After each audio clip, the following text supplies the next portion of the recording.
Paano kung may lugar sa mundo na babayaran ka para tumira? Yes, bossing. Hindi ito scam. Na PM is the key. Legit na mga bayan na naghahanap ng residente kasi naman paubos na sila.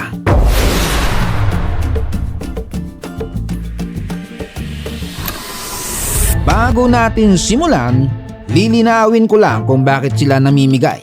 Simple lang. Maraming bayan at rural areas na paubos na ang tao. Umalis ang kabataan, damatans ang natira. Nabawasan ang negosyo, nawawala ang schools at kung ano pa. So ang solusyon nila, gawing recruitment ang paglipat. Parang trabaho na may signing bonus. Pero tandaan, hindi ito yung pagkakuha ng cash, tatakas ka na. Kadalasan may years of commitment, requirements at checks. Una sa listahan, Albinen, Switzerland. Ito yung bayan na parang postcard pero tahimik na tahimik. Tipong maririnig mo pati pag-iyak ng wallet mo sa mahal ng Switzerland. Dito kahit hangin parang may VAT. Malinis, organized at ang kalat, madalang pang makita kaysa sa kapitbahay mong lumalabas ng bakat. May incentive program sila para dumami ulit ang residents. Ang alok, makakatanggap ka lang naman ng 20,000 Swiss francs o nasa 1.5 milyong piso per adult, usually under 45 years old. Wow! Plus 10,000 Swiss francs o 750,000 pesos per child. Pero ang kapalit, kailangan mong tumira ng at least 10 years. Bibili o magtatayo ka ng bahay o tatagal ka ng mga 10 taon. Pag di mo tinapos, bye-bye incentive. Babawin ang perang binigay sa'yo. Ayos, pero dapat umayos ka.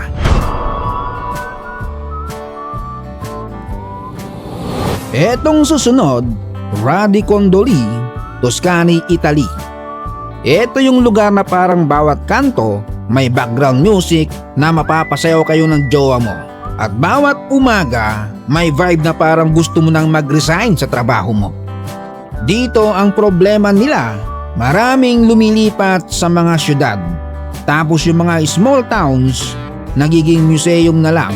Maganda, oo, pero tahimik kasi wala ng tao. So ang ginawa nila, may programs na tutulong sa rent o relocation support. Tipong sige dito ka na. Kami na bahala sa kalahati. Hindi ito one size fits all, pero ang point, tinatry nila gawing attractive yung paglipat. Ang kapalit, may rules at minimum stay. Depende kung renter o buyer ka. Minsan need mo mag-register as residents, etc. Parang sinasabi nilang dito ka na. Kami na sa kalahati, huwag ka lang mawawala. Kung gusto mo ng slow life at work to live, sakto ang lugar na to.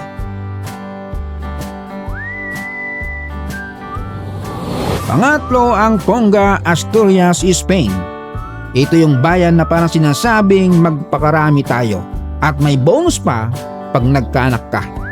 May mga reports na around 3,000 euro o nasa 200,000 pesos para sa lilipat. Lalo na sa mga young couples at may dagdag pa. Depende sa bilang ng iyong chikiting. Ang goal nila dumami ulit yung tao. Kasi kung konti na yung residente, pati school, tindahan, serbisyo, maglalaho. Ang kapalit, may minimum years at legal o local requirements para maging resident. Kung nature person ka at ayaw mo ng city stress, solid. Pero kung gusto mo ng nightlife na parang every night fiesta, check mo muna kung gaano ka-quiet ang lugar. Pangapat, ang Japan. Kung sawa ka na sa siksikan at trend na parang sinisingil ka ng premium sa hangin, may push ang Japan na ilipat ang tao sa kanayunan. Sobrang sikip na sa Tokyo. Tapos sa ibang nayon, karamihan matatanda na lang ang naiiwan. Maraming lugar ang abandonado. Ang incentive may program support na reported as 1 million yen o 378,000 pesos per child. Para sa families na lilipat mula sa kalakhang Tokyo papuntang rural areas, Ang kapalit, kailangan tumira ng at least 5 years at may trabaho o business plan sa lilipatan. Ayos to kung gusto mo ng mas kalmado at nakasentro sa pamilya. Pero syempre, Japan to. Requirements are requirements. Dapat documented ka, legit plan, legit stay. Sunod, dumako tayo sa Ireland. Ito yung hindi ka babayaran para tumira lang, pero babayaran ka para buhayin yung bakanteng bahay. Ang incentive, grant para sa pagsasaayos ng bakanteng ari-arian. Up to 50,000 euro o nasa 3.4 million pesos para sa bakanteng bahay. Up to 70,000 euro o 4.8 million pesos naman para sa abandonadong bahay. At kung offshore islands, mas mataas pa sa certain cases. Up to 60,000 euro sa bakante, up to 84,000 euro naman sa abandonada. Ang kapalit, kailangan mo talagang mag-renovate. May proof, inspections at rules. Solid ito kung DIY o renovation ready ka at gusto mo ng long-term home project.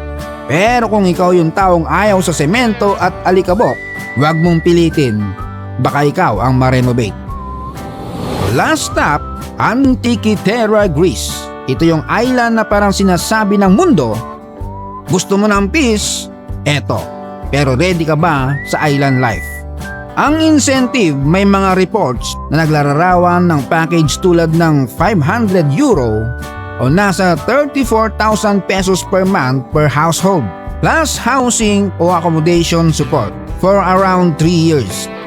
Buhay isla dito, tahimik pero kailangan mong i-check ang trabaho, services at fit ng lifestyle mo.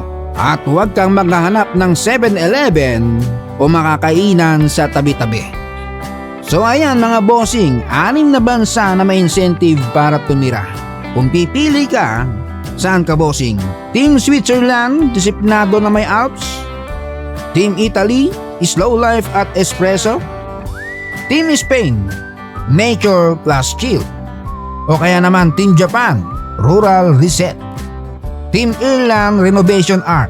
At sa Greece na buhay isla? Comment mo yan, like, share at subscribe.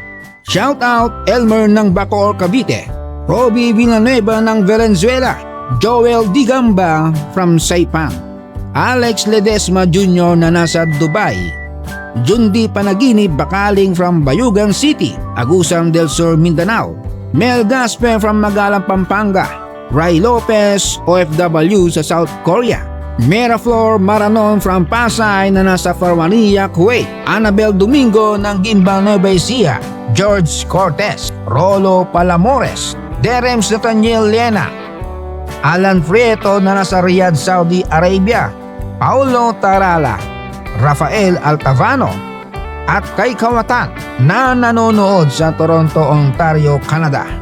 Salamat sa panonood, hanggang sa muli.